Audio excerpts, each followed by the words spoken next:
What's up everyone, how are you all? Today we are back with another amazing Naruto story. What if Naruto fall in love with Hell Queen? If you enjoy then please like, share and do comments, and also check the description box to original creator of this beautiful creation.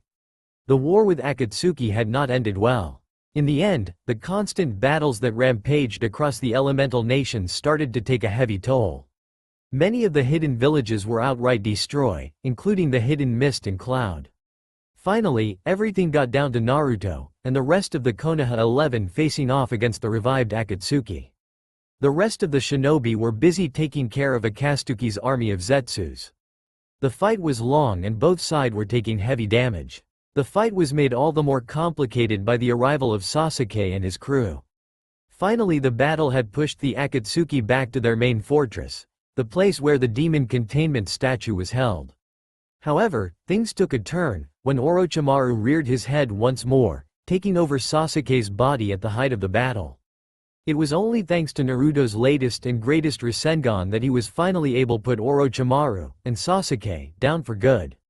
Eventually, Naruto found himself locked in combat Madara atop the demon statue, both combatants dealing jutsu strong enough to make the earth tremble. But what came next was the move that changed everything. Madara channeled the power of the other 8 demons, Killer Bee having been captured just prior to the final battle, and attempted to use his ultimate jutsu. At that moment, Naruto also attempted his ultimate technique. He combined the Rasengan composed of demon chakra, with the Rasengan formed of elemental chakra. When the two attacks struck each other, it was like all of reality rippled.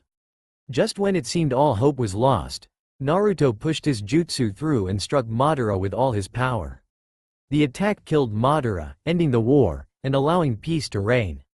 Only it didn't. Madara's power backlashed, destroying the containment statue. That same backlash contained some of Naruto's own demon chakra with it, which mixed with the other demonic chakra. This mix, combined with the destruction of the statue, caused a massive explosion. The demonic explosion was great and terrible. It killed everyone, on both sides. Konoha and its allies, the Akatsuki, everyone. But that was not all it did. With no bodies to return to, the demonic chakra immediately tried to retreat back to its home, Hell. That much chakra all going back to Hell at once, tore open a portal in space and time. The portal was so great, that it drew everything around it into it, including the souls of the recently killed combatants. This is where we find Naruto now, about to be pulled into Hell. Naruto couldn't believe his rotten luck. This was the fight that was supposed to end the war, damn it. Naruto looked down at his body, which was glowing in ethereal blue, and then down at his real body, which rapidly disintegrated in the vacuum that he found himself in. Naruto tried with all his might to fight against the current, seeing the souls of many of his friends and in some cases, his enemies, doing the same. But like them, he found himself drawn to it. The portal itself was terrifying, the sounds of tortured screams, and the smell of brimstone billowed forth in waves. Just as Naruto was about to be drawn in, something happened. A white light surrounded him, comforting him. Then all at once, he vanished. When Naruto came to, he was in a solid white room. The only other thing in said room was a woman of unnatural beauty. Naruto's personality drew to the forefront, and he said the first thing that came to mind. "Hey lady, do you know where the hell I am? And who are you for that matter? Where are my friends? What happened down there?" The woman giggled. You have a lot of questions, don't you? To answer your questions. This is purgatory, the realm between heaven and hell. I am Kami." Naruto's eyes widened at that. He had just mouthed off to an all-powerful deity. He quickly fell to his knees. The woman just smiled at him before continuing. "There is no need for that, Naruto. You of all people, have my deepest respect. As for your friends and what happened," here she frowned, "that's why I called you here. Please stand." Naruto stood quickly. "Naruto, when that statue was destroyed, I'm afraid that everyone it killed has been drawn into hell." "What?" Naruto exclaimed, "Now hold on. This is where you come in." Naruto stopped freaking out, listening with more attention than he had ever shown in life. "I have a choice for you, Naruto, please think about it carefully." Naruto nodded. "You can either go down into hell, by yourself, battling the forces of the damned to try and save your friends. Or you can stay here in paradise, getting everything you rightfully deserve." Cammy wasn't at all surprised by how quickly the boy answered. I'll go. Paradise is nothing without my precious people, Naruto said, with a fire in his eye. Cammy nodded. Very well, Naruto. But do not think I would send you in completely unarmed. From the blinding light, Cammy drew forth a strange-looking weapon. It looked like a normal ninjutsu at first, with the exception of it being a heavenly white. But at the hilt, a chain was connected, which ended in a wicked-looking Kama blade. This will be one of two of your main weapons when traversing hell. The blade can channel unholy chakra, though it can channel my own holy chakra, if the need arises, to strengthen your attacks. Then she drew forth a glowing medallion, the Uzumaki symbol emblazoned in the center. This amulet will channel holy chakra for long-ranged attacks. I will grant you the knowledge of how to use these properly. And lastly, with a wave of her hand, Naruto's old cloths transformed into a set of solid white silver armor. It looks like the Altair's armor from AC2. This armor will help keep you safe. I will also be sending you a guide along the way. She won't be able to help you in combat, but she will provide information and guidance along your path. Naruto nodded grimly, preparing himself for what was likely to be his greatest challenge. How do I get to hell? He asked. And how do I rescue my friends? That part concerned him most of all.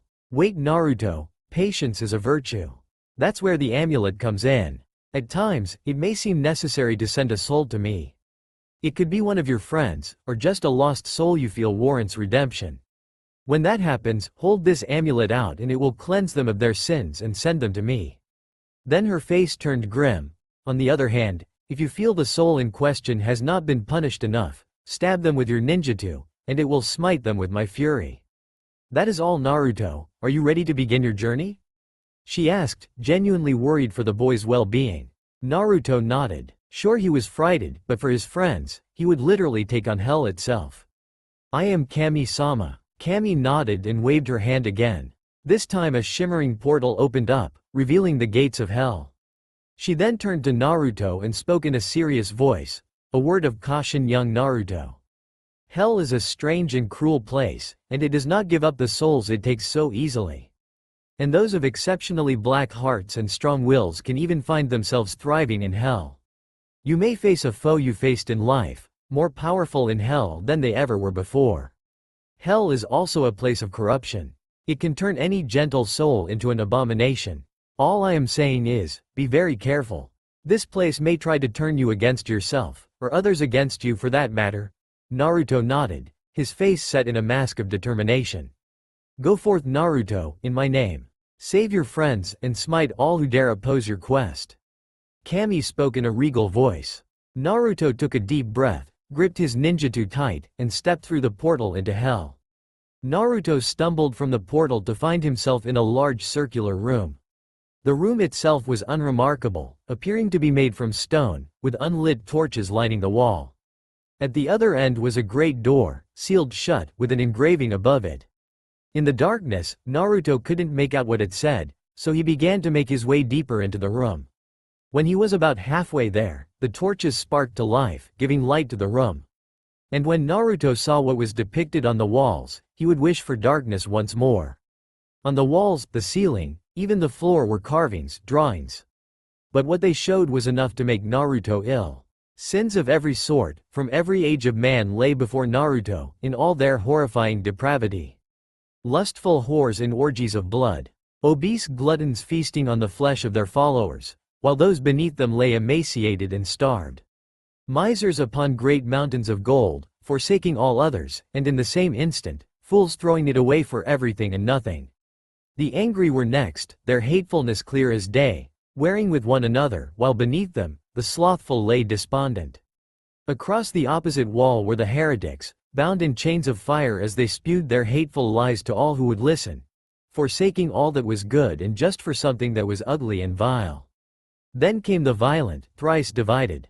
The warmongers bathed in the boiling blood of their victims. The suicides hung from thorny trees of their own making. And the blasphemers marched across blistering deserts, the wind rending skin from bone. Across the ceiling were the fraudulent, and all manner of horror wrought from the practice. The panders, the falsifiers, corrupt politicians, false prophets, fortune-tellers, thieves, and the like, twisted and tortured for their crimes. And on the floor was depicted the lowest of the low. The traitors to God and brother and country lay frozen in a lake, the evil one, the ruler of this twisted realm above them, his face a crime against all that was good and just and holy. All these images washed over Naruto, until he could not take it any longer. He charged forward blindly toward the doors, hoping to escape. He glanced upward and the writing, once unrecognizable, became clear. Abandon all hope ye who enter here. Naruto reached the door only to realize something.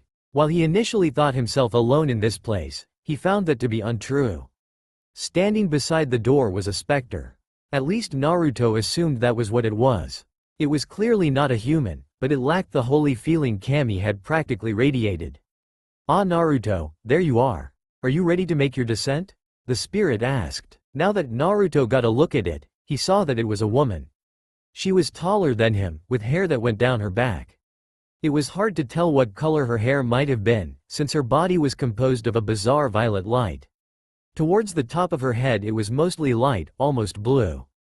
But as it went down to about her chest, which was surprisingly modest in size, it became a more rich purple.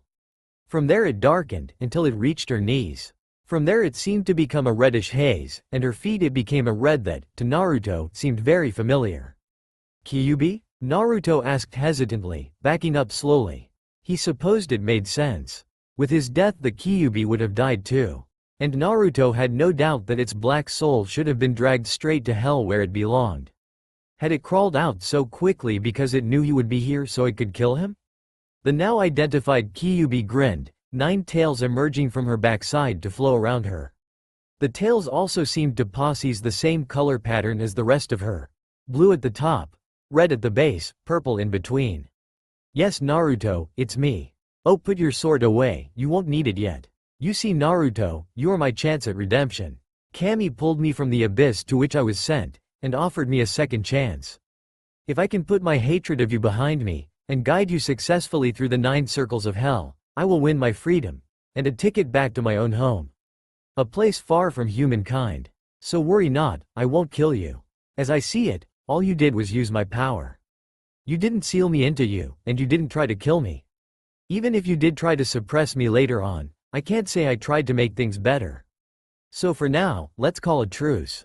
So I ask you again, are you ready? Frowning, Naruto nodded his head cautiously.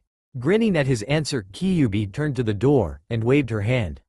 In an instant, the doors shook themselves. A millennium of dust fluttering down to the floor, as they opened wide to reveal a nightmare. When they had been closed, the room had been silent. Opened, Naruto heard the sounds of the countless damned as they fell to their fate. Turning to Naruto, Kyuubi gestured with her arm for him to go forward. Steeling himself, Naruto leapt through the gateway, and straight into hell. Behind him, the Kyuubi's form turned to vapor and disappeared. As he approached the ground, Naruto looked from side to side, wondering how he was supposed to stop himself. In his head, a voice seemed to whisper, giving Naruto an idea, without ever using words. Taking the chain on his sword, Naruto swung the kama attached at the end, and threw it at the wall. Instantly Naruto was jerked as his fall began to slow to a more expectable speed. Landing, Naruto looked at a rocky path before him. While unsure as to why hell would have such a path, Naruto just shrugged and continued on, as was his way. Seeing the path dropped away, to be picked up later at a distance, Naruto tried to wall walk there. This turned out to be a mistake, as what he thought was a wall turned out to be a seething mass of shades. His chakra faltered under them, and he lost his grip. His hand lashed out, and he caught himself, clinging to the wall for dear life. Since chakra travel appeared to be out of the question, Naruto crawled down instead. Touching base, Naruto turned the corner to find Kyuubi leaning against the wall. Turning toward him, Kyuubi spoke, "Into the blind world we have now descended. Put all fear and cowardice aside. We have come to the cliffs above Acheron. Wretched souls walk this tortured path, to board Charon's vessel. I will be your guide through this eternal place, and you will hear the shrieks and see the tormented spirits, for all bewail the second death." Naruto raised an eyebrow at the official tone Kyuubi had taken. He understood most of what she'd said, but one thing did stick out to him. Who or what is Charon? Instead of answering, Kyuubi pointed behind Naruto. Naruto turned, and what he saw made him gape. It was a boat. At least, Naruto assumed it was a boat. It was a massive thing, looking like it was made of rotting lumber. As it pulled into a port, Naruto took brief note of the line of shades marching toward it. Then Naruto saw the head. Not the prow, the head. It was wrinkled, and seemed to be made of the same material as the rest of the boat. Its eyes glowed a sickly yellow. But what made Naruto take a second look was the white mass that shaped itself around the head. Naruto corrected himself. The white thing was mostly on the head, wrapped around it like a second skull, forming a type of helmet. But it was also flowing across the deck of the ship. It didn't appear to be one thing, but more like a mass of sheets. In fact, if Naruto guessed, he'd say it was like thousands of sheets of paper. Oh no. It couldn't be. Focusing chakra to his eyes, Naruto focused his vision on the skull. At the crown of the skull, a human figure stood, looking quite out of place amongst its settings. It had blue hair, with a flower tucked in, and wore a cloak Naruto would not forget until the end of time. It was Conan, the only woman of the Akatsuki. She'd survived the final battle until the end, only because she'd stayed so close to Pain the entire time. Shaking off his shock, Naruto noticed that Karen had turned its head and was speaking. The voice was deep, weighted by several centuries. But it was not alone. Mixed in was Conan, her female voice a sharp contrast to Karen's. The two spoke in unison, addressing the mass of shades. Through me the way to the city of woe.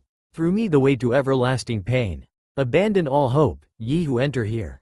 Shivering at the tone, Naruto made his way forward, toward a hole in the ground. Before he made, Naruto stopped, sensing something. His feeling was correct, as the ground shifted and from the darkness emerged several armed figures. They were fiends, the most common denizens of hell. They were emaciated and mean, holding sharp pieces of metal like swords. With no preamble, they leapt forward. Quickly getting over the fact that he was being assaulted by the stuff of myths, Naruto unsheathed his sword. Moving forward, he sliced the first one across the face. It screamed in agony before disintegrating into darkness. Turning, he swung the chain of his blade, sending the Kama blade slicing through two more. The last jumped back in time to avoid his comrade's fate. It then leapt forward and locked swords with Naruto screeching unintelligibly. Taking the medallion from his pocket, Naruto channeled chakra into it.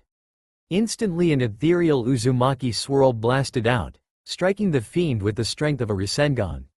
It was quickly silenced, as it faded to nothingness. Sighing, Naruto was glad that hadn't been too difficult and quickly leapt down the hole. Landing, Naruto saw a battered and rusted out door that looked like it could be taken out with a good strong punch. But before Naruto could enact his violent tendencies out on the door, Naruto heard an ominous growling noise. Turning his head, Naruto came face to face with a guardian demon. It stood on two legs and wore a chain mail kilt. Large horns curved from its head, and it held a massive scimitar. Roaring, the demon charged him, and Naruto blasted it twice with his medallion. The blast charred the top layer of its skin, but mostly just seemed to piss it off. Swinging his Kama, Naruto took a hunk out of its knee, then had to roll out of the way as its sword dug into the door. Turning behind it, Naruto plunged his sword through its back. Roaring in pain, the demon twisted, taking Naruto with it. Clinging to its back, Naruto channeled chakra through his blade. The demon stumbled, as the blade's power burned it from the inside. Its body took on the appearance of crusted lava, before finally bursting into red light, which was quickly absorbed by Naruto's sword. Heaving a sigh, Naruto looked down at his ninjutsu, which glowed a warm red. Deciding he'd work it out later, Naruto turned back to the door. One chakra-enhanced punch later, and he was through. Stepping through, Naruto saw he was just above the port. Walking quickly, he was again met by the Kyuubi, who was staring down at the line of souls marching to their doom. Turning to face him, she remarked, "You know, this isn't as bad as I thought. I just have to teleport from place to place, give out some pseudo-wisdom, let you do the work, then I'm done." Getting a tick on his forehead, Naruto growled out, "So do you have any of your so-called pseudo-wisdom for me?" Kyuubi nodded, before taking on her serious face, "All souls that die, from every nation, collect here as one. Karen's rough crossing awaits those that did not fear the Lord," she said, gesturing to the multitude of souls that were raining from the sky. Naruto blinked. "Okay. But who are these people? So overcome by pain? He asked, surprising himself with the word choice. Such are the sorry souls who live with neither infamy nor praise. Heaven drives them out, and deep hell does not receive them, so that the wicked may not glory over them. She answered, okay, but that just raised even more questions for Naruto. What makes their bitter lament? There was that bizarre way of speaking again. What was up with that? Maybe it was the relics Kami had given him. Perhaps they were trying to make him smarter. Or at least sound smarter.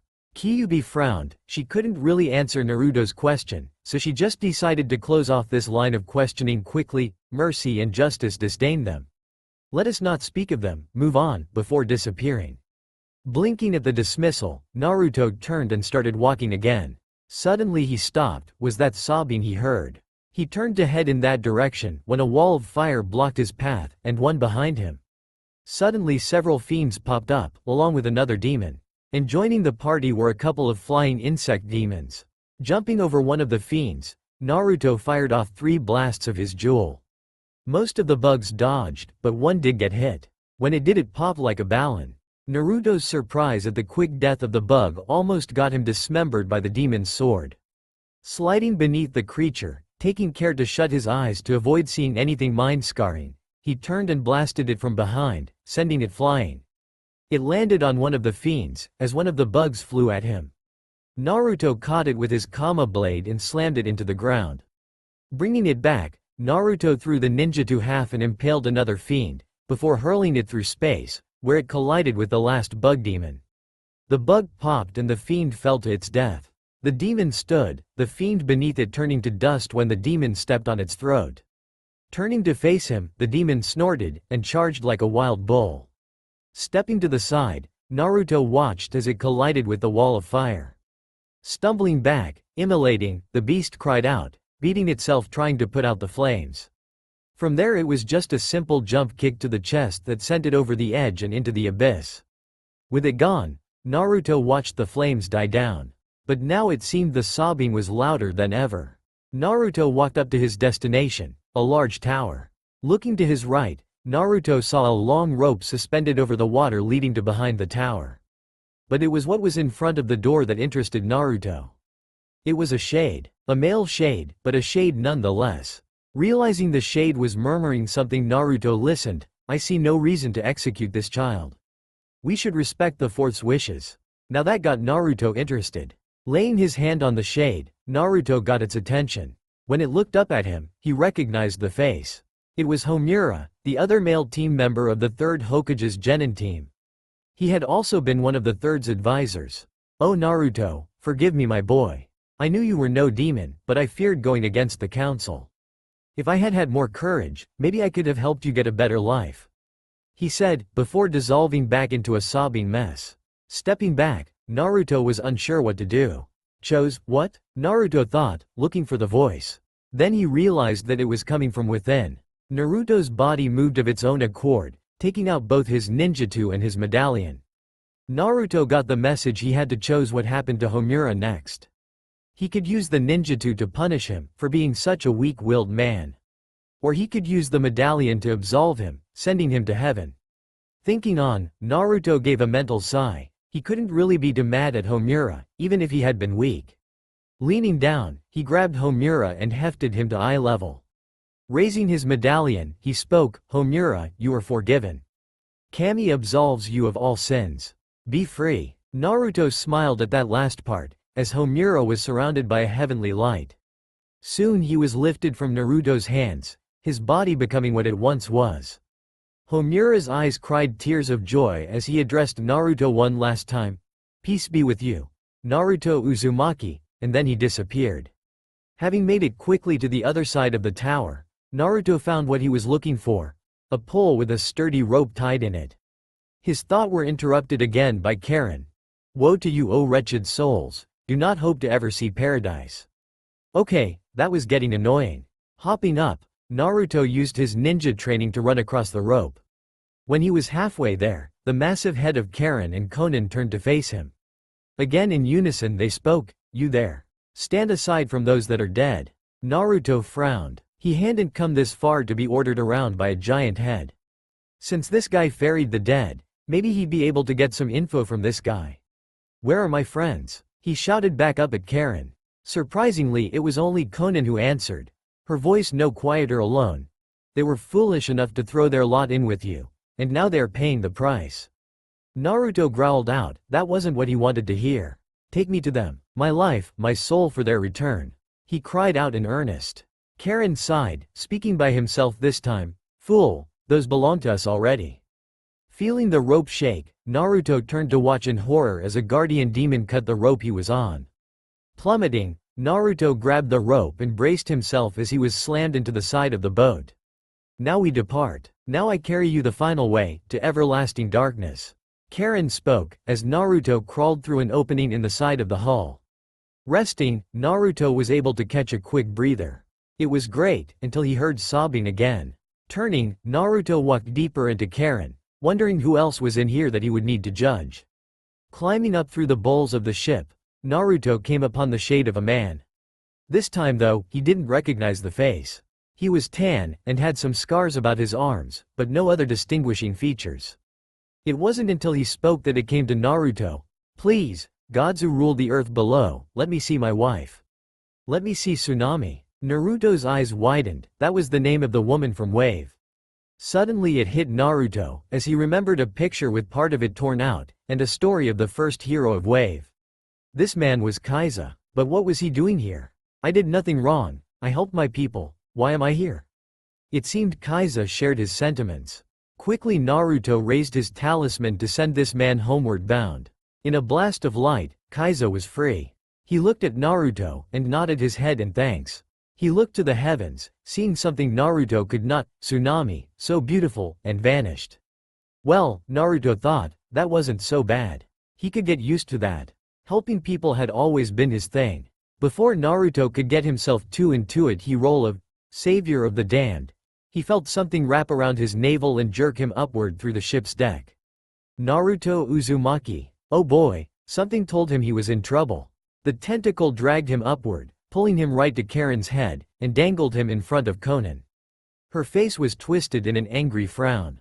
Getting a good look at her, Naruto saw that death had done her no favors. She seemed half-formed, paper sloshing off her form with each movement, only to crawl back upward when it hit the skull. Her lower body was mostly gone, replaced entirely with paper that seemingly merged with Karen's skull at the base. Conan, what happened to you? The young ninja asked. This line of question only seemed to further aggravate Conan. Thanks to you and your little fight with Madara, we all got sucked down to this terrible place. As we fell into the void, I used my jutsu to become paper and attach myself to Karen. Because of that, I avoided getting sucked into the void. But this place, it changes things. The dead cannot use chakra, something I found out when I tried to change back. My chakra left me halfway through the transformation, leaving stuck here, merged to this vessel of the damned. Now my only power comes from Karen, like a damn leech feeding off of blood. You did this to me, Uzumaki. You killed me, and the man I loved. You say you came here to rescue your friends. Well, I aim to see that you never get the chance. She ended her tirade by hurling him to the other end of the ship's deck, a horde of fiends and demons appearing. Since communication was out of the question, Naruto had no choice but to fight. She wanted to play the numbers game? Well, he could too. Kage Bushin no Jutsu. Like that, 10 clones appeared on deck. Naruto frowned at that. He thought he'd put more chakra into it than that. Nonetheless, his clones went quite enthusiastically to their work of slaying demons. Well, most of them. 2 had been caught by paper spikes that had shot from the ground before they could flee. Die Uzumaki, Conan shouted, paper tentacles drifting around her. To end this, Naruto knew he would have to take out Conan if he wanted to get off this boat alive. Sliding up to a fiend, he blasted it into the air with his talisman. Following up, he leapt on top of a guardian demon and used it as a springboard, after taking care to impale the back of its head with the ninjutsu, and leapt through the air at Conan, sword held high. Only to be swatted off the ship by one of the paper clees. A quick shadow clone chain saved the day though and sent him back on his crash course with the irate female Akatsuki. This time though, he got smashed into the ground, but returned the blow by slicing the paper clee off with his blade. He fired off a blast of holy chakra, but Conan formed a shield of paper. The paper burst into flames, but more grew to replace it. Before Naruto knew it, he'd been wrapped up, as the ground beneath him turned to paper and swept him up into a cocoon. It was so tight he couldn't even form any hand signs. "Oh no, Uzumaki, no more tricks, you die now." But before she could make good on her threat, Naruto had maneuvered his medallion just right, and fired off as strong a blast as he could manage given the circumstance. The blast tore through the paper and continued onward, straight into Conan's surprised face. Crying out, she dropped him, her paper cleave swinging wildly in her pain. Holy chakra danced like sparks across her form, destroying and withering paper wherever they touched. Finally, one of the bigger sparks made it down to Karen's scalp, burning the ancient boatman's head.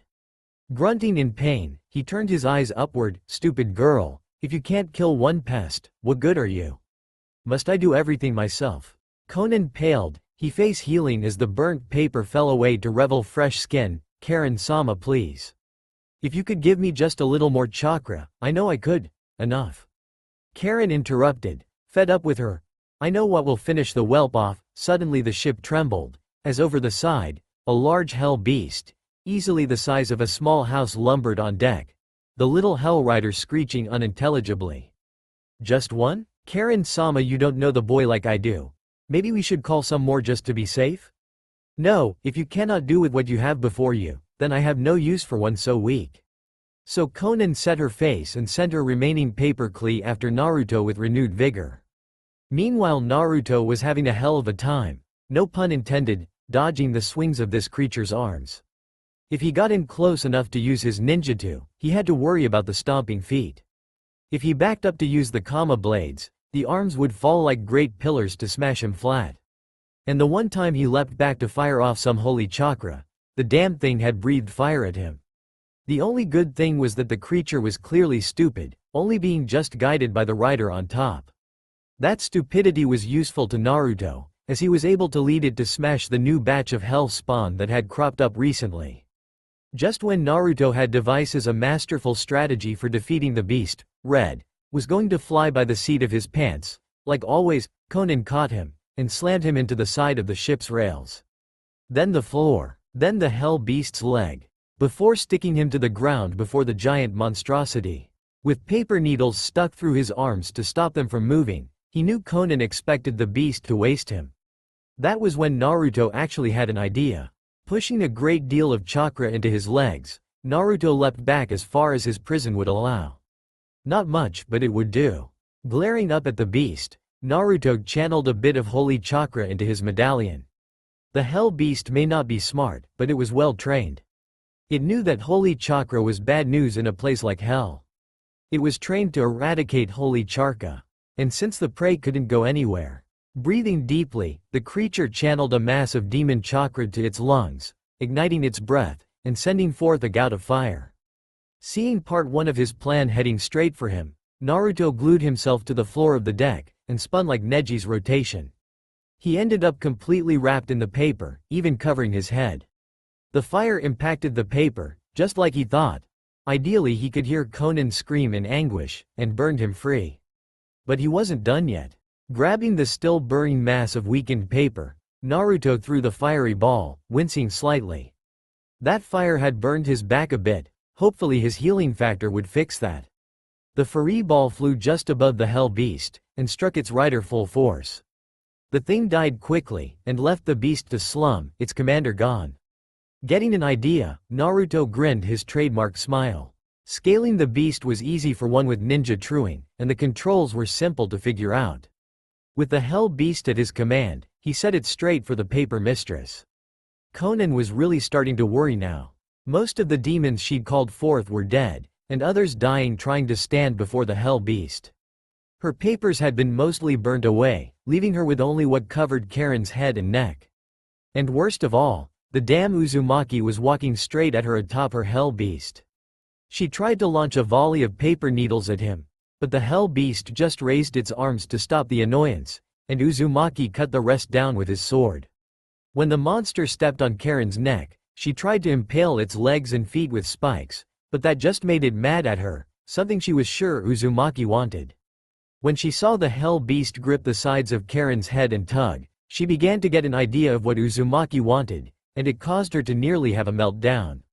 Naruto and the beast's efforts were rewarded with a loud crack, as the wooden neck of Karen snapped under the pressure.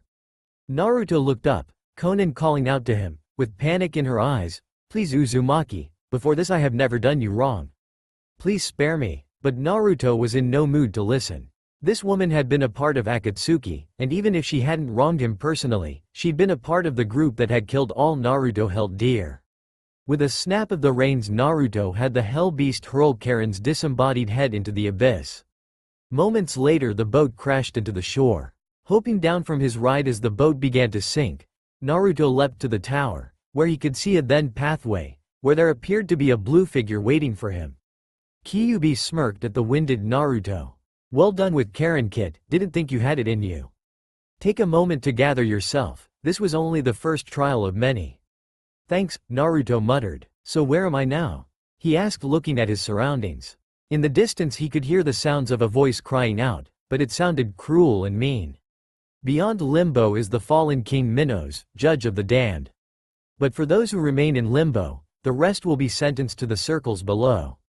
Naruto blinked at that. A judge of the dead? He guessed it made sense. "Well, who stays in Limbo then?" asked. Here Kyuubi sighed. "Here suffer those who did not sin, but did not have the required portal of faith. Their punishment, therefore, is the denial of paradise." Well, that sucked in Naruto's opinion. He wondered, has anyone ever been able to leave Limbo for heaven? He asked curiously. Kyuubi took on a thoughtful look, like she was remembering something from long ago. "I once saw the mighty goddess, crowned with light, take from here the shade of the Six Paths sage, and his two children, the first Senju and Uchiha, and some others. But before them, no soul was ever saved." Naruto nodded, filing that tidbit away for later. Now that he had his second wind, he could continue onward. Naruto wandered the halls of one of Limbo's many towers. After climbing down from his position by Kyuubi, he'd found himself facing a large sealed door. Initially perplexed as to how he would open it, he was shocked and relieved when the answer literally came running at him. He'd nearly had a heart attack when one of the creepy fiends that was running at him suddenly burst with the force of an explosive note. But Naruto found that his Kama blade and chain could grab them from a distance safely, and chuck them at the door. This led to where he was now. Just walking around. He stopped at the sound of heavy breathing. Cautiously he turned the corner, his ninjutsu at the ready. What he saw surprised him. It was Karen's head, still living, still breathing despite having no lungs. On his head, Conan was slumped over, her eyes glazed. Most of her paper was gone, and what was left was keeping her bound to Karen. Spotting him as he approached, Karen spoke, his lips moving eerily out of sync with his words, Conan joining in, though not consciously. "Divine power made me, eternal I endure." Well, that was just weird in Naruto's opinion. And they were blocking his path, so using the holy chakra to bolster his muscles, Naruto, and about 6 shadow clones, pushed the giant head back through the hole in the wall. At the last minute, Conan and Karen seemed to become aware of their surroundings, but by then it was too late. Their eyes widen as they slide backwards into the abyss. No, and just like that they were gone.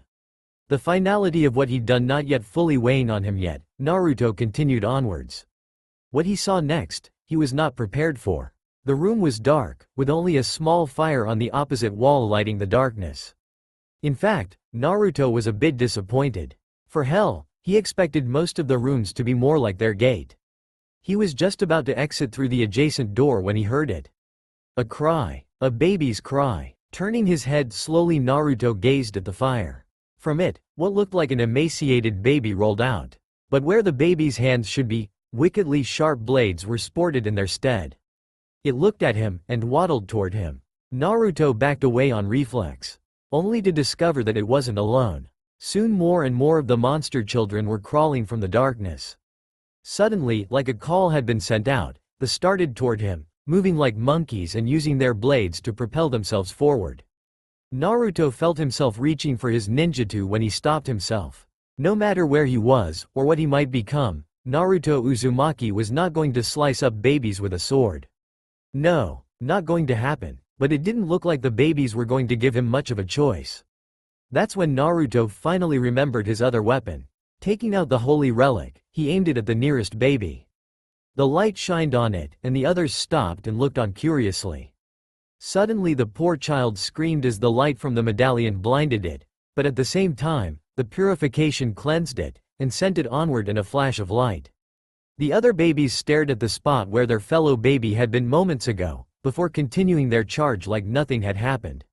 Suddenly the babies were surrounded by smoke, and the children stumbled into each other blindly. When the smoke cleared, there stood 8 Narutos completely surrounding the babies. Each pointed their medallion at the babies, and all at once the room was filled with the holy light of 8 Uzumaki swirls. When all the children had been moved on, the door had opened on its own. As he walked out, Naruto was deep in thought. What are babies doing in hell? There's no way a baby warrants eternal damnation. He came out of his thoughts to see a Kyuubi looking at him sternly, the unblessed infants. Baptism they did not have, the one gate to the true faith was never shown to these newborn souls. Limbo shows no mercy for these babes. Her gaze had become sad at that, before switching back to stern. You didn't kill any of them. It was not a question, though Naruto wasn't sure why she looked so unhappy. Of course not, I absolved them all. They don't need to be here, they should be in heaven happy. But Kyuubi just shook her head. You won't be able to save all of them, Naruto. You should get that through your thick skull. The sooner you accept that, the easier it might make this. Naruto grit his teeth. A fire burning behind his eyes? Slaughtering babies will make it easier? Maybe for demon like you, Kyuubi. Kyuubi actually flinched at how he spat her name, but if that's the case, I never want that. They were guilty of no real crime, and to punish them like they were, well, then I really would deserve to be here. Kyuubi sighed, running a hand through her long hair. You're a good kid, Naruto, she said. Naruto was so surprised by that comment that he almost didn't realize when Kyuubi had faded away. He was about to continue on his way, when he almost walked past another door hidden in the shadows. He opened it, and his eyes widened when he saw the floor covered with spinning blades. He was just about to back out when he heard the telltale sound of weeping. He wondered how he could hear it over the noise of the blades, and looked down at his weapons, which seemed to be subtly pointing in the direction of the door at the opposite end of the room. Sighing and resigning himself to his role as judge, jury and, in case it came up, executioner. Putting chakra in his legs, he leapt over the blades to the other side of the room and quickly kicked the door down before the blades spun back at him. Walking through, he saw that it was a balcony that overlooked the rest of Limbo. Sitting at the edge was a shade that was smaller than the rest, but weeping no less profusely. Sniffle, sniffle, he always treated sister so badly. I could have done something, but I did nothing. I hated him, but I did nothing. Oh, Hinata, nay, I miss you, sob sob asterisk. Wait, you know Hinata-chan? How? Naruto asked, now really wondering who this girl was.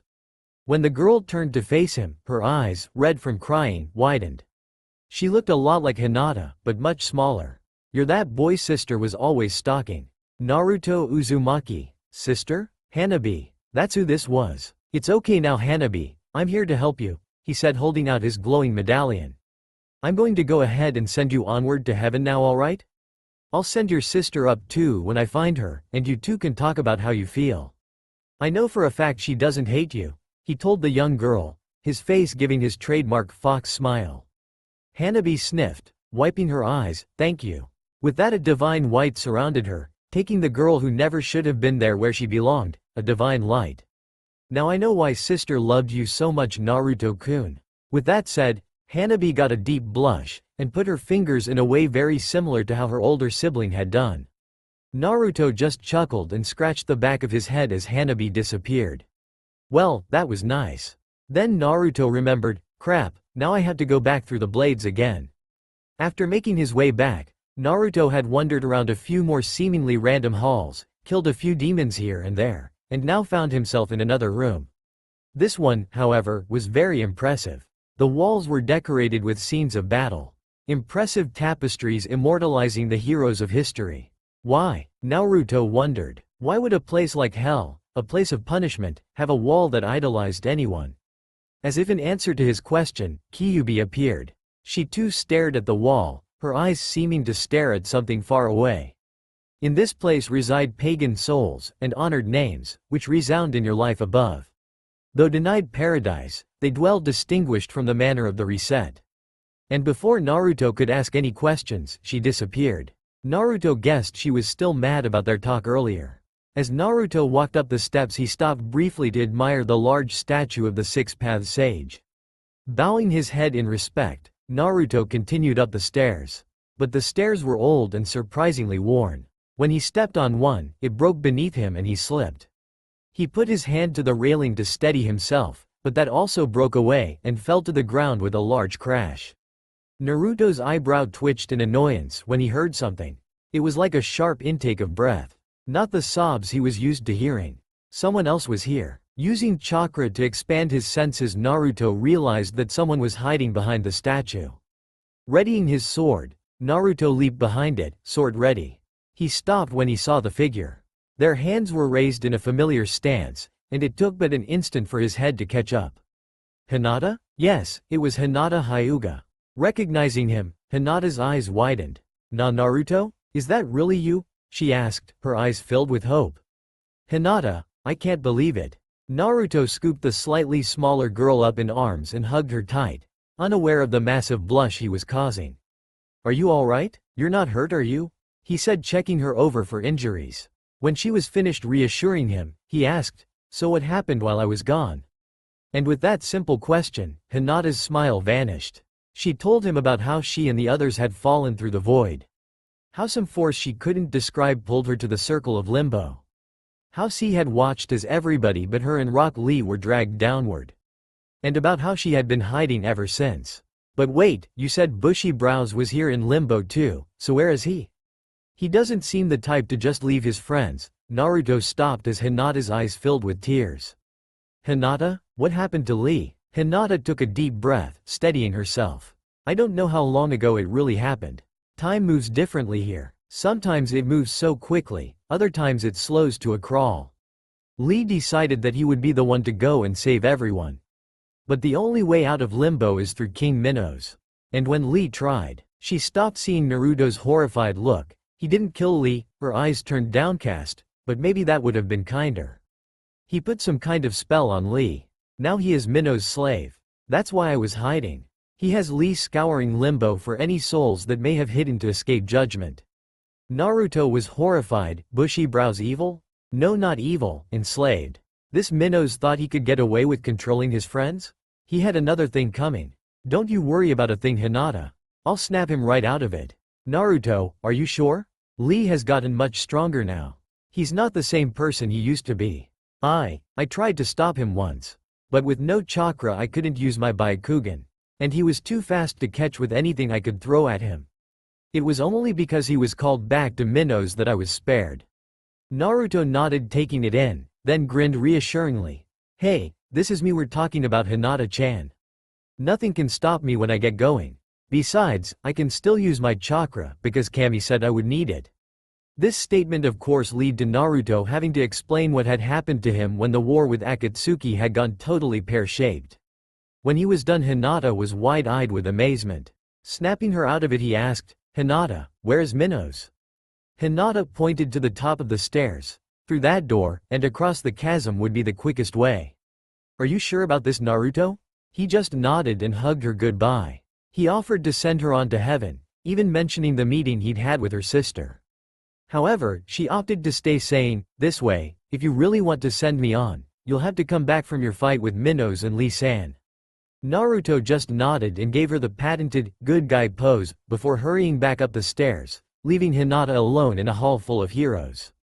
It had taken some work to get to the other side of the chasm, but eventually Naruto had found that by using the Kama blade he could latch onto overhanging stalagmites and swing his way across. Landing, Naruto had the chance to observe the realm of Minos up close. It wasn't particularly big, with what looked like lines of cages on either side. In each cage was a cowering soul, waiting to be judged. And for every soul sent to their fate, another 3 would be sent in. And in the center of it all was King Minos.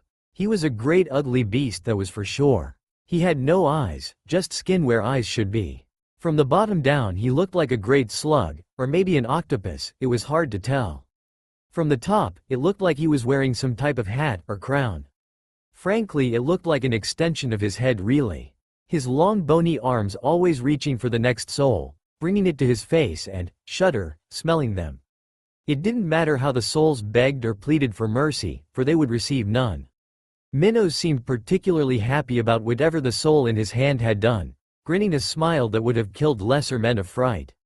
Ah, suicide, he said more to himself than anyone else. Naruto figured that after a millennium of solitude, he'd probably started talking to himself to try to stave off madness. The soul tried to plead, but all he got for his troubles was to be impaled on a large spiked wheel. With a flick of a tail, the wheel spun and sentenced the shade to its fate in the realm of suicides. Just as Minos was reaching for a new soul, he stopped. Turning his head, his non-existent eyes seemed to lock onto Naruto. Who comes into my house of pain? What started off soft had ended in a roar. Minos' voice was harsh, like the sound of rocks grating together. Naruto hadn't had anything against Minos personally, the guy was just trying to do his job. If he could convince him to give up Lee and allow him passage to the next circle, they wouldn't have a problem. Making up his mind, he answered the judge, one who loves his precious people. Please, release Rock Lee, and allow me passage to the lower circles. I have a mission from Kami herself. A shadow moved in the dark, and a figure stepped out. Naruto immediately recognized it as one Rock Lee. At least he was pretty sure it was Lee. Lee's time in hell had not been as kind to him as it had been to Hinata. Maybe it was because he spent so much time in the company of a demon that his body began to take on those traits. His trademark green leotard seemed to have fused to his body. It had darkened to more closely resemble the same color as Minos' skin. He was taller now too, but his arms and legs seemed unnaturally long. His orange-legged warmers had also become a part of him, becoming orange-ish scales on the ends of his legs. His eyes were wide, and Naruto noticed he never seemed to blink. Guy-sensei at Naruto. Naruto, your flames of youth shine as brightly as ever. I always knew you were a noble person. You even came to be judged of your own accord. Lee shouted with his usual enthusiasm. But it was what he said that left Naruto confused. Judged? What are you talking about, bushy brows? And that's not Guy-sensei that. He was stopped when Minos slammed his hand down on the ground, making the whole room shake. He leaned down and sniffed Naruto. He could tell instantly that Naruto was pure of heart and soul. But he couldn't let the boy pass. He had said to stop the boy before he could get to the lower circles. So instead he just sniffed out the remnants of the Kyuubi's power that still clung to Naruto, and made his judgment off of that. I smell only a traitor. A glutton. Murderer, he said, leaning back, much as he could with his body size, and nodding. Rock Lee stared horrified at his friend. Naruto, can this be true? Can your flames of youth have dampened so greatly since I saw you last? Naruto was actually quite offended by this bald-faced lie. Sniff again, he said, taking a step forward. Minos just looked down at him with an annoyed look expression on his face. How dare you presume to speak with the judge of the dead? Rock Lee was equally upset by his friend's behavior. Yash. I agree, Naruto, this is most unyouthful of you. You should not speak to Guy-sensei this way. I am sorry, Naruto, but Guy-sensei has found you guilty, and so it is my duty to see the sinful are punished, he called as he began to advance on Naruto. Well shit. That was Naruto's thought as he quickly pieced together what was going on here. Minos had used some type of genjutsu to make Lee think that he was his beloved sensei. That thought made Naruto sick, the idea that his friend was being taken advantage of in such a way. Now it looked like he'd be in for another fight. Oh well, he'd already taken out Karen, how much harder could Minos be? As it turned out, very.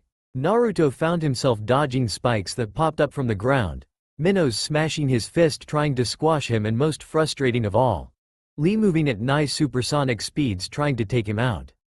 Naruto had found though, that by attacking Minos' underside, he'd cause the most pain. Since he was so big, he couldn't really get out of the way. Then again he didn't have to, because every time he attacked Minos, Lee would come with the speed of a bullet train to smash Naruto to dust. Naruto had tried to create clones to hold him off, but they never lasted longer than a few seconds. Lee had gotten much stronger and faster down here. It wasn't until he saw Minos use his own tongue to strangle a clone to death that he had an idea. While Minos and Lee were having a great deal of success in decimating the mass of clones that regenerated itself whenever the number dropped to low, They failed to notice that the real Naruto was missing. If Minos had been paying more attention to his surroundings, instead of using his tongue to impale hapless clones on his spiked wheel, he may have noticed a ripple in the air headed toward him. Under that ripple, Naruto, along with 2 clones, snuck up right next to his underbelly. They were using the simple academy jutsu, Cloak of Invisibility, to great effect. Iruka-sensei would be so proud. When they were in position, they discarded the cloak to conserve chakra and prepared their attack. Lee was the first to notice, see a Naruto holding 2 swirling spheres of death, one in each hand. "Guy-sensei, look out," he cried out to his pseudo-sensei. Minos looked down to see a brat charging him with some ball of light in his hands.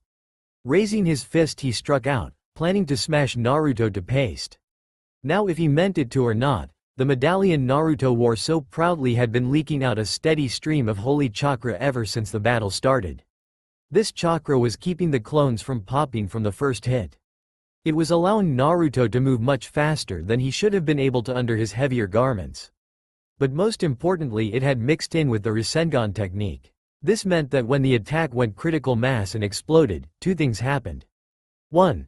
The explosion of holy energy was enough to throw a frantic, gates-open Lee backwards into a column which collapsed on top of him, knocking him out.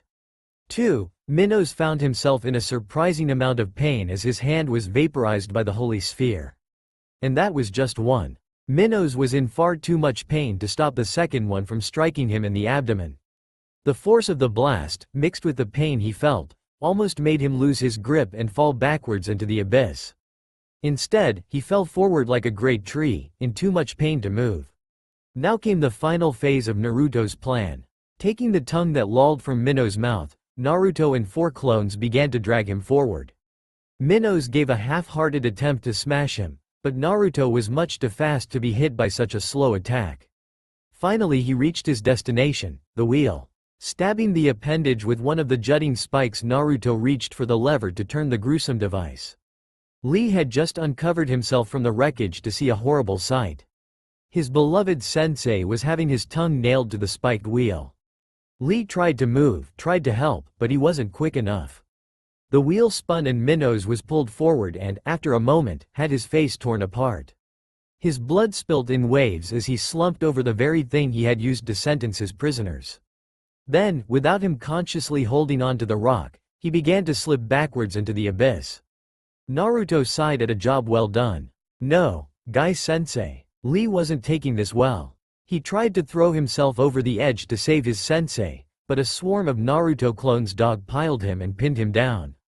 He sobbed and sobbed, until it finally happened. Like a fog lifting, Lee's mind began to clear.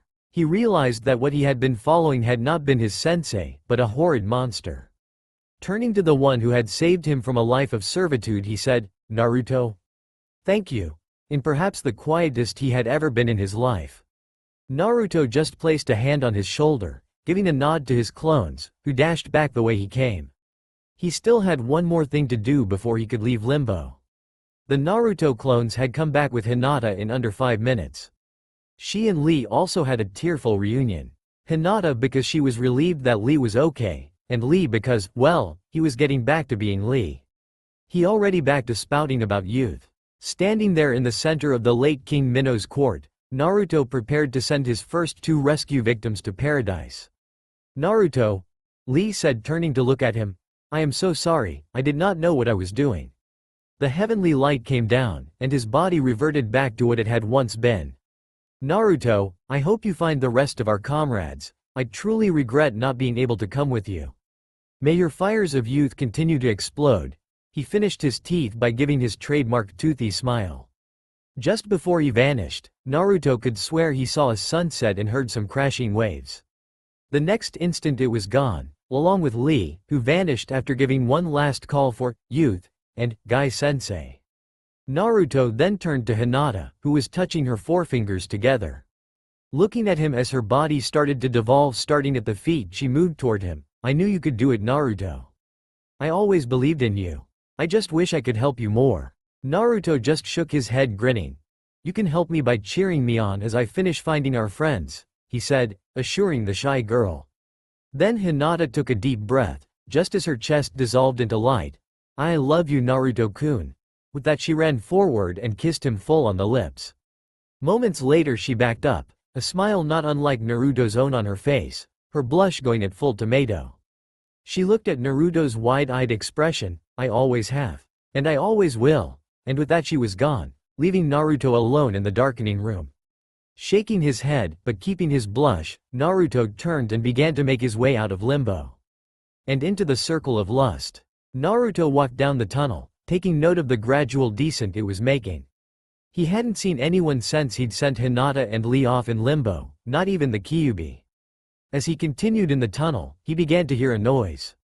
The noise sounded like the sound of tornado right outside your house. Naruto wondered what could make that type of noise. He soon found himself standing on a cliff, with no way to get down except some bony protrusions and what appeared to be hanging rope.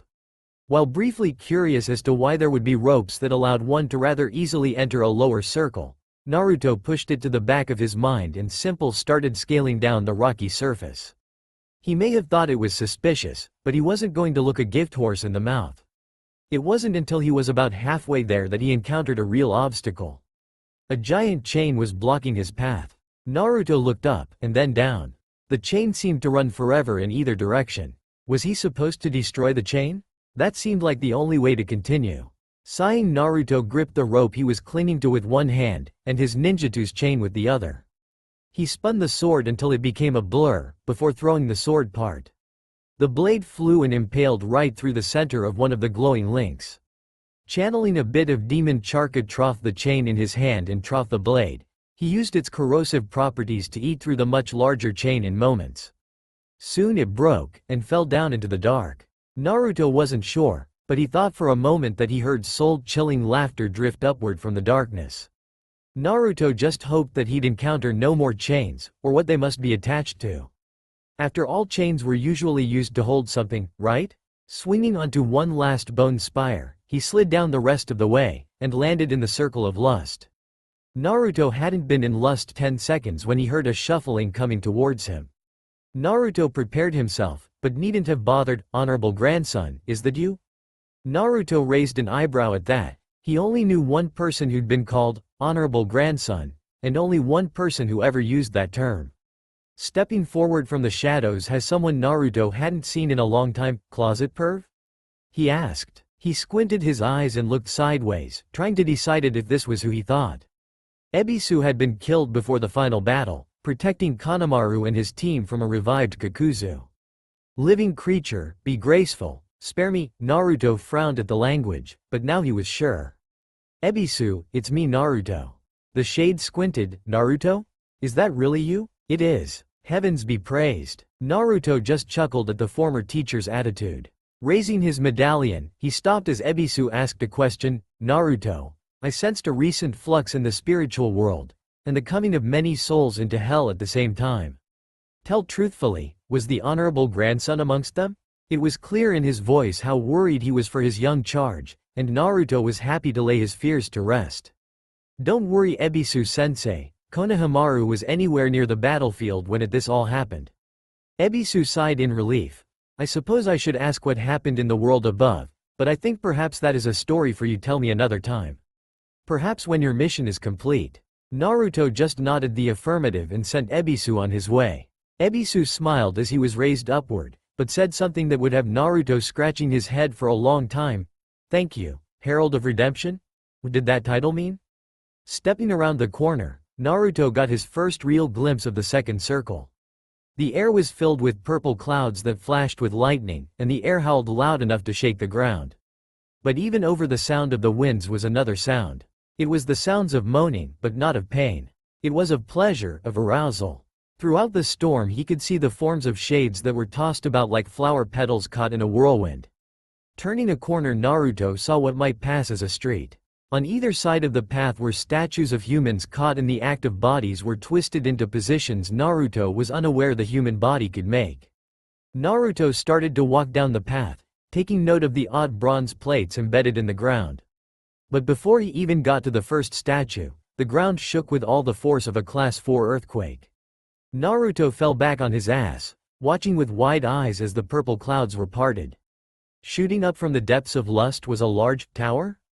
At least, Naruto sincerely hoped it was a tower. And then Naruto heard the sounds of stomping and scraping, also coming up from the pit. It took Naruto a moment to work out that it was something climbing the embarrassingly phallic-shaped tower. And when the figure appeared, she was truly a sight to behold. She was a giant, even when compared to the tower, and certainly much larger than Naruto. What looked like a ragged purple skirt was around her waist, looking more like a kilt than anything. It was cut so short that Naruto was certain he could see her natural hair color. She wore no shirt or bra for that matter, letting her breasts sway with her movements. His skin was pale, but not Orochimaru white, but in that same general color area, with a touch of purplish gray. She had long flowing hair that flowed down her back that stopped just above her ass. It was a blonde, but it seemed dirty and unwashed. The whites of her eyes a bizarre violet, and her blue piercing eyes lacked pupils. Wait, blue eyes with no pupils? Naruto's own blue eyes widened as he realized who this might be. The giant woman smirked. Looking for someone? She called out in a voice like thunder. The voice clinched it for Naruto. Ino? Is that you? He called out to the giant woman. The woman, Ino, just gave a humorless chuckle, and raised her hand to the sky. A bolt of lightning shot into the clouds. Soon, the clouds seemed to converge on one point, forming a funnel down over Ino. Just before it reached her, she opened her mouth and roared. The sound was like a dinosaur of ages past. Then she continued up the tower, the moaning clouds wrapping around it to form a powerful barrier. Well, the barrier didn't look too difficult. At that moment Naruto's eyes tracked the form of a shade from the whirlwind being flung from it at speeds far beyond what the body could take, and smashing into one of the statues. Naruto blinked. Okay, this may be harder than he first thought. Naruto made his way over to the statues, trying to form some clue as to how he was going to get through the wall of wind. Before he got too deep in thought, the Kyuubi appeared before him.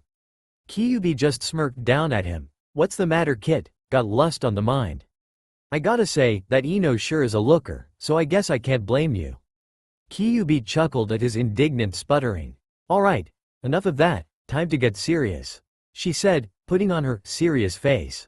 Naruto stopped his lip flapping and stood at attention. Kyuubi smiled turned to a frown as she addressed the winds behind her. The winds of lust smite these damned.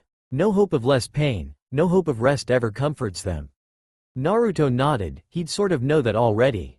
But how lustful did one have to be to spend all eternity in a tornado? Who are these guys, who are caught in the storm? To this torment are condemned the carnal damned, those for whom desire conquered reason. Okay, Naruto thought, not exactly useful information, but he'd take it. Before she had a chance to leave, Naruto stopped her. Hey Kyuubi, any ideas on how to get past that barrier? He asked, pointing at the major obstacle in his path. The Kyuubi just tilted her head sideways, considering the problem.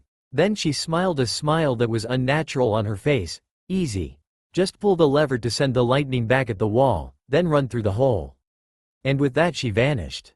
Naruto nodded. Well, duh, of course just pull the lever, that makes a lot of W-A-A-A-A-A-A-A-A.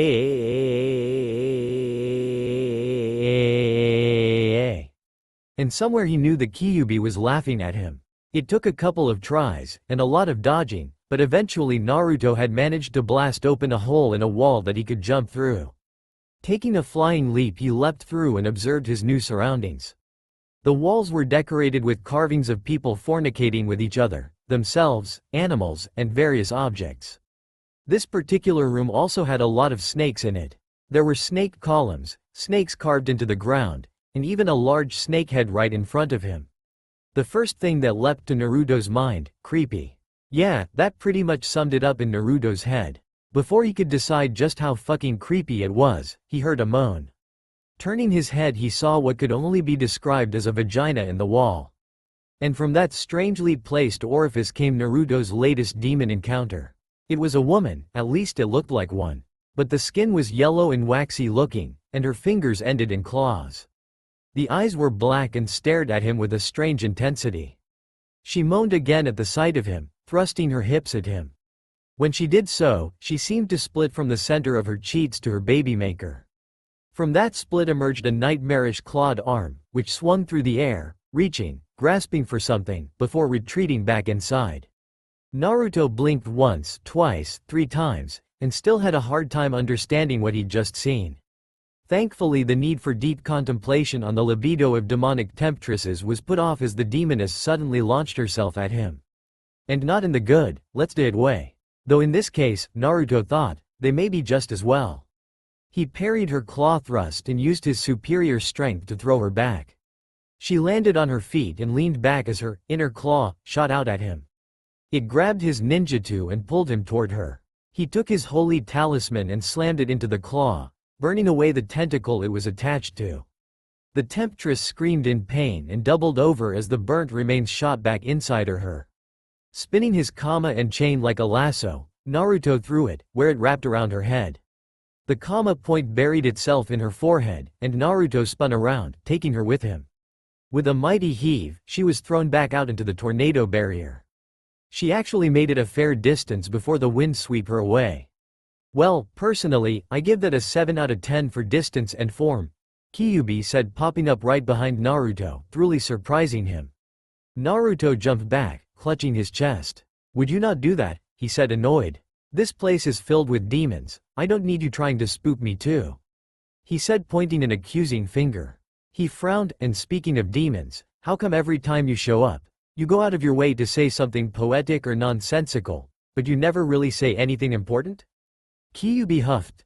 I told you how to get through the vortex, she pointed out, but not about the evil demons on the other side?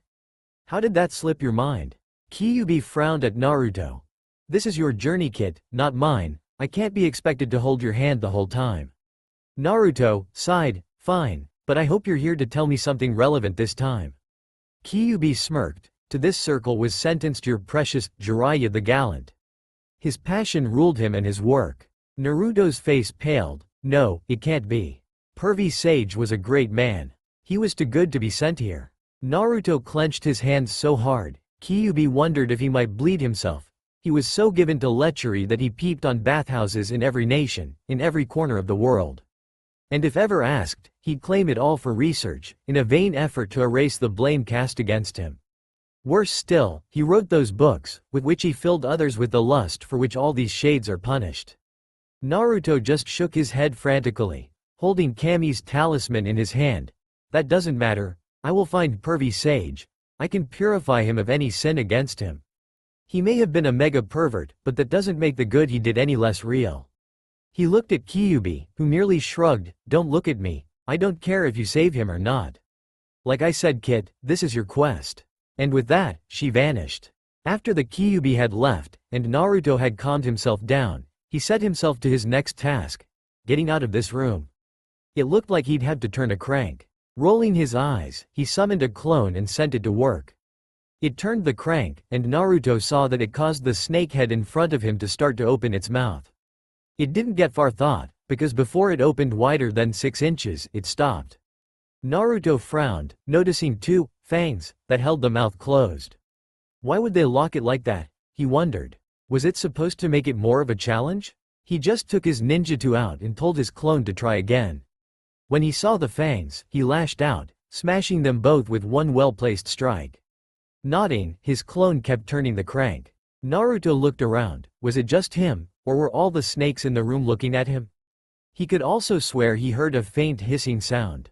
Naruto shuddered. Over the years, he'd come to hate snakes. And the fact that the scaly reptiles were the room's chosen decor was setting him on edge. Why snakes? Why is it no matter where I go, snakes are involved? He stopped in monologue about the evils of snakes when he heard it. Coo coo coo coo coo. Quote. Naruto whipped around. No, it couldn't be, not here, not now. The snake head opened all the way, revealing a snake-like figure that uncoiled itself to face Naruto. Freedom at last. Naruto stepped back, or Orochimaru. It was true, the snake Sannin was right there, looking every bit the evil fucker he had been in life. Well, if it isn't the Kyuubi brat. Odd seeing you in a place like this. Naruto just shook his head. What are you doing here? He half asked, half shouted. Orochimaru just gave him one of his condescending smirks. I'm dead, remember? But, I assume you mean, what am I doing in this circle? I didn't start off here. They tried to put me on the lowest circle. The one reserved for traitors of the worst kind. Luckily they weren't prepared to contain someone like me, and I escaped. Slowly but surely I made my way up to this circle. But they headed me off, and they managed to trap me here, beneath that stone snake. Apparently they're very big on irony down here. And so they left me to stew in my own lust for power, but now I am free. He finished, but now let me ask you a question. I know for a fact that Minos guards the border of limbo and lust, so how did you manage to sneak past him? He asked in genuine curiosity. Naruto just straightened up. I didn't, I killed him. Orochimaru cut him off, his smile widening. Excellent, with him out of the way, nothing can stop me from making my way back up to the surface, and the world of the living. That said, he immediately tried to dash past Naruto, only to find the little brat blocking his path, holding a sword with a kama attached out in front of him. I can't let you do that, Orochimaru Teme. Orochimaru just frowned. He'd been in that snake for a long time, and he wasn't really up to full power. He was hoping to avoid any high-level fights for the time being. Oh, don't you start, brat. You freed me, so I'm willing to spare you, but if you think you can stop me, I might be inclined to remember that it was your interference that resulted in my death. But Naruto would not be swayed. He'd seen what this monster had done in one lifetime. He wasn't willing to give him a second shot, and if I don't interfere now, and let you get your life back, I have no doubt that many more will die because of you. He said firmly. Orochimaru's frown deepened, and he summoned his Kusanagi, taking an offensive stance. Even in death you continue to be a thorn in my side. But no one is here to help you this time, boy. I can't even sense the Kyuubi in you anymore. So this time, brat, I will crush you, and with that, he charged at Naruto, and the battle began. Naruto just managed to bring his ninjutsu up in time to block the much longer Kusanagi. Being made by the hands of Kami, the blade didn't immediately shatter like Orochimaru had expected it to. He used his strength to push Naruto back, trying to overpower him. You may possess an interesting sword, boy, but that alone won't help you. Naruto just smirked, the look of a prankster whose masterpiece is going to be set off on his face.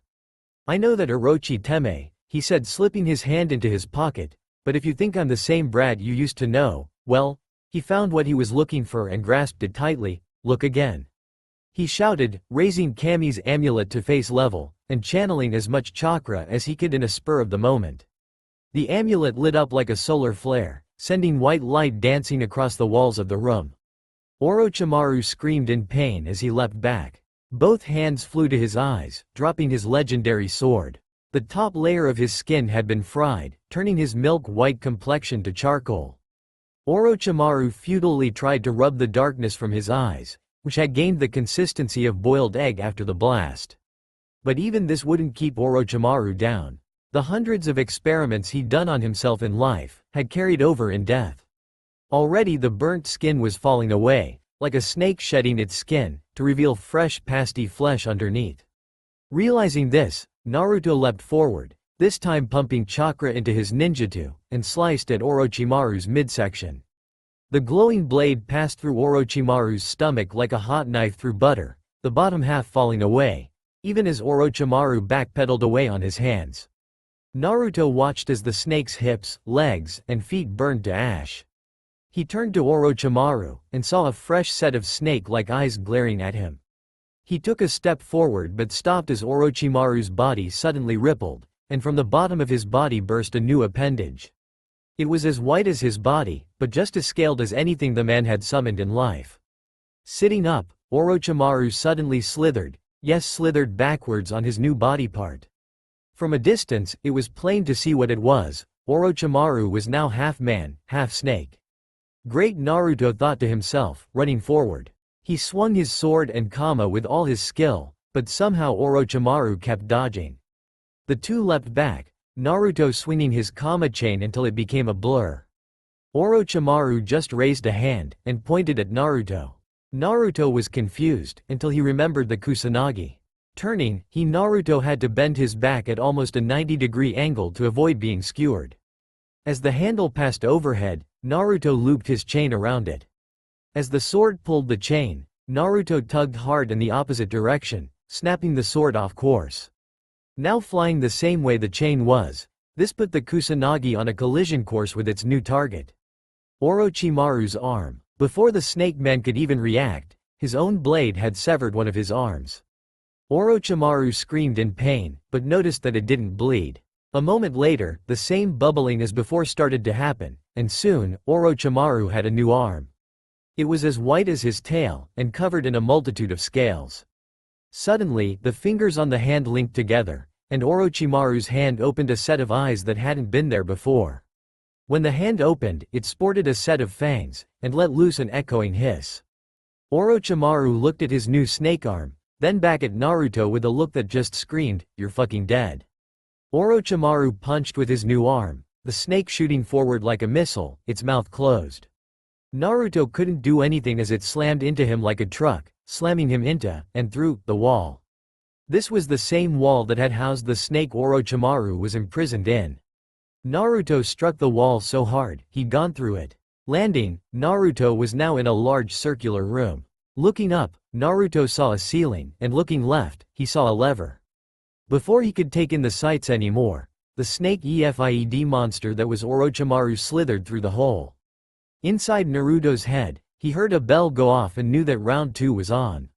Naruto leaped over the snake arm that was sent his way, allowing it to slam into the wall. Orochimaru slashed his arm sideways in an attempt to clothesline him, but Naruto managed to backflip over it. As it passed under him, Naruto stabbed it with his sword. He was rewarded with a grunt of pain, and a burst of black ichor. As Orochimaru moved his arm, it slammed into the lever, activating it. Above them the ceiling folded away, as wind from the storm outside funneled beneath them. The effect was instant, as the platform they were on moved upward rapidly. Looking outward as he parried the Kusanagi with his ninjutsu, Naruto was surprised to see Ino glaring back at him. Apparently they had actually caught up to her. Ino continued to glare at him, before voicing her newfound dislike of her fellow blonde. "You men are all the same. You beg for our bodies like babies, but you proclaim we are the inferior gender?" Naruto tuned her out for a moment to roundhouse Orochimaru in the face. Or tried to anyway. Orochimaru escaped by bending his spine at a 270-degree angle. Then he snapped himself forward and slammed his face into Naruto's abdomen, sending him flying across the platform.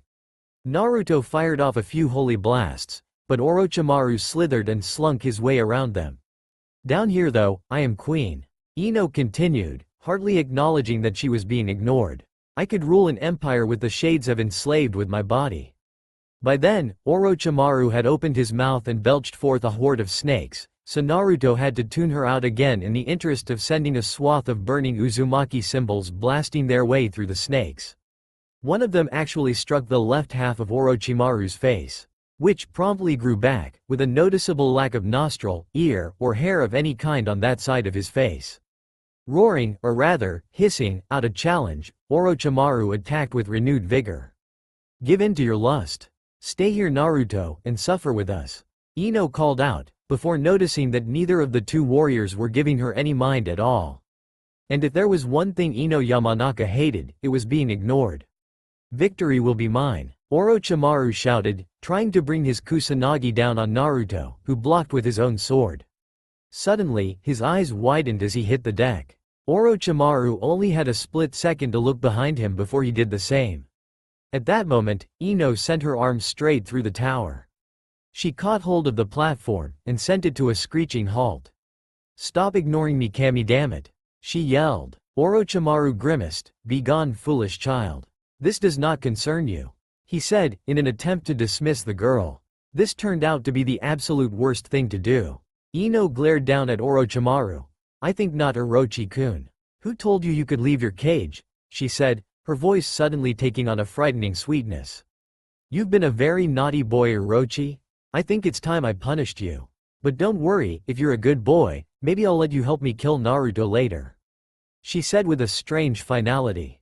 Like a king that had just handed down an edict. Orochimaru just raised an eyebrow. "Oh, and you think you have the power to stop me, girl?" The look on Ino's face didn't exactly set him at ease. Ino just shook her head. "I know I can. Orders from below. No one is allowed to leave hell, not even you, Orochimaru," she said with the tone one might use on a misbehaving child. "Black as your heart and soul are, I don't see how you thought that the powers that be would ever let you get away." Suddenly, her smile turned absolutely evil. But now, I think it's time for a little re-education, she finished licking her lips. Before either Naruto or Orochimaru could contemplate what that might entail, Ino lashed out with a speed that seemed unnatural for her new size. She grabbed Orochimaru by his new serpentine tail, and placed it in her mouth. "What the hell do you think you're doing?" Orochimaru shouted, more in surprise than in fear. Ino didn't respond. Instead, she began to suck in rapidly, drawing the unfortunate snake Sannin into her. Realizing what exactly was happening, Orochimaru thrashed with all his might. It did him no good. He lashed out with his kusanagi. Ino just batted it away with her free hand. He even tried summoning a horde of snakes at her. But Ino just raised her hand and called forth a slew of lightning bolts. The bolts fried the snakes and traveled down the length of their bodies, and shocked Orochimaru.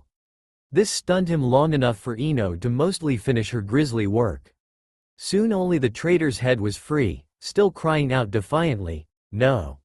No, you can't do this to me, it's impossible." And then Ino cut him off, slamming her lips together. Her cheeks bulged awkwardly for a moment, before, with a mighty heave, she swallowed. The sound echoed in the now dead silent room. Ino looked down at Naruto, who was now turning a rather violent shade of green. Ino just smirks and wipes her mouth, before placing her hand on her stomach, the sounds of her recent meal settling pleasing to her ears. Suddenly, a rumble comes from within. Ino opened her mouth wide and released a thunderous bleach.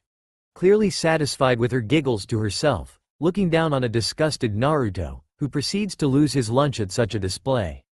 "That was the single grossest thing I have ever seen," Naruto thought to himself, before somehow managing to compose himself. Ino looked down at Naruto, tapping her cheek with her fingers. "Now what to do about you?" "Oh." With a wave of her hand, two of the columns shift, revealing snake heads. The eyes glow for an instant, before spewing fire across the arena. Ino laughs to herself as she watches Naruto scamper away from the flames. "This should help keep you occupied." Naruto thought she meant the flames, but looking at her he could see that wasn't what she had in mind. Suddenly, Ino's started to move, before opening like great mouths. From them, a horde of unblessed children crawled out and made their wavy across the ivory skin of her bare breasts. Scooping the children up with her free hand, Ino tossed them onto the platform with Naruto, where they immediately made a beeline for our hero. Trying to find a way out of his sticky situation, Naruto saw that beside each snake was a lever. Naruto also noticed that the snakes had stopped spewing fire. Getting an idea, he summoned two shadow clones, and sent them to deal with the levers. He stayed behind, sheathing his sword and taking out his medallion. He had meant what he'd said to Kyuubi, and had no intention of hurting these babies. The two clones made their way over to the ledges, using chakra to enhance their leaps. They leapt over the horde of baby demons, deciding to let their creator handle that mess. Soon, the two separated, and arrived at their destinations. Looking at each other, they nodded their heads and pulled their respective levers. "Even you can't resist me and your lust forever, Naruto." Ino was so engrossed in trying to overwhelm Naruto with the unblessed, that she hadn't even noticed the two clones. Needless to say, she was quite surprised when the two stone snake heads turned to face her. Her eyes locked onto the clones in an instant, but by then it was too late. The snake's eyes glowed red an instant before their fanged mouths belched out gouts of flames. Naruto had just finished absolving the children, when he was treated to the sight of Ino's chest being roasted. Ino screamed in pain, lashing out and destroying one of the snakes. "Damn you, you ruin everything." Now that sentence struck Naruto. "What are you talking about, Ino?" he asked, honestly confused. Ino just glared at him, the storm behind her growing in her anger. "Because of you, so many people died. Because of you, I died. Because of you, I never got the chance to tell him I loved him. Because of you, he died loving that sand bitch instead of me." With that final yell, Ino catapulted herself up the rest of the tower, leaving Naruto to sit in stunned silence as the platform continued its trip uninterrupted. Naruto was deep in thought when the platform reached the top floor. He just couldn't believe it. Ino blamed him for her death? That was just hell's influence talking, right? She also blamed him because Shikamaru. Because really, who else could she have been talking about? Loved Tamari and not her. Naruto didn't even know Ino liked Shika, let alone loved him. Naruto was willing to admit, much to his chagrin, that he wasn't that great when it came to matters of the heart. Naruto was so engrossed in his thoughts, that he almost missed the telltale sobs of a soul in need. Snapping out of it at the sound, he walked forward. He was on a ledge overlooking the circle of lust. But where was the sob coming from? Looking to his right, he saw a bone pole hidden in the shadows. Naruto might have missed it if he hadn't used one of these before. Sliding down the pole, Naruto instantly saw the shade, tucked away into a crevice in the wall. Just as he was about to approach the shade, it spoke. It was no passing affair. I really did love him. Naruto recognized that voice. It was that crazy special Jonin, Anko Mitarashi. Before Naruto could wonder how it was that every shade he encountered knew him in some way, her statement caught up with him. Anko in love, that's news to me. I wonder who it was. Who? Naruto voiced his question. Anko looked up at him, her shade eyes red from weeping. Anko frowned at him, and Naruto knew that she must hate being seen like this. But she answered all the same. Iruka Amino, came the short reply. Naruto blinked once, then twice, his brain having left him behind. Finally he snapped back to reality. Iruka-sensei? You and him? Anko could only nod. Yes, he was so kind to me. I couldn't help but fall in love with him. She trailed off, and Naruto could have sworn he saw a blush. Shaking it off as a trick of the light, he pressed on. Well, what are you doing here then? Shouldn't you be with him? This question proved to be a mistake, as Anko dissolved into a fresh set of sobs. Iruka was sent to paradise while I was sent to limbo. That alone was nigh unbearable, but then I heard through the grapevine that snake Orochimaru had escaped his sentence in the lower circles, and was heading this way. I wanted so much to confront him, to make sure he got the punishment he always avoided in life, that I lost my head. I followed a soul that Minos judged to this circle, only to find Orochimaru being trapped beneath a stone serpent. With him sealed up, there was nothing I could do. I could not take my revenge, and I was not strong enough to make it back to limbo. I have been stuck here ever since. Anko closed her eyes, barely dealing with the unfairness of it all. Naruto almost cried himself when he heard. While he did think that it was pretty reckless of Anko to charge headfirst out of the safety of limbo for a more dangerous circle, he could understand her reasons. He himself had charged unthinkingly after Sasuke many times, so he wasn't likely to judge. Naruto then grinned, knowing it was time to give Anko some good news. Well, I think it's time for you to rejoin Iruka-sensei. Anko just glared at him. How? She asked, before going wide-eyed at the sight of the holy chakra coming off Naruto's amulet. Meet your ticket out of here, he said, his foxy grin now in full force. Anko couldn't believe her luck. She thought she was going to be stuck here forever. You mean I'm finally free? She asked. Kami help this boy if this was some kind of sick joke. She needn't have worried. Naruto raised his holy talisman, and put Anko's spirit to rest. He grinned as Anko faded away, everlasting light, and with that she was gone, off to join her beloved. Now Naruto would admit, not being able to wall walk sucked. However, he was willing to accept that he would have to climb walls like a normal person for a little while. This though, was pushing the boundaries of annoying. Naruto was forced to climb a series of walls. Fine, but a series of walls where lightning randomly shot across, and could barbecue him at a moment's notice. Not cool. That's all for now. If you enjoy then please like, share and do comments.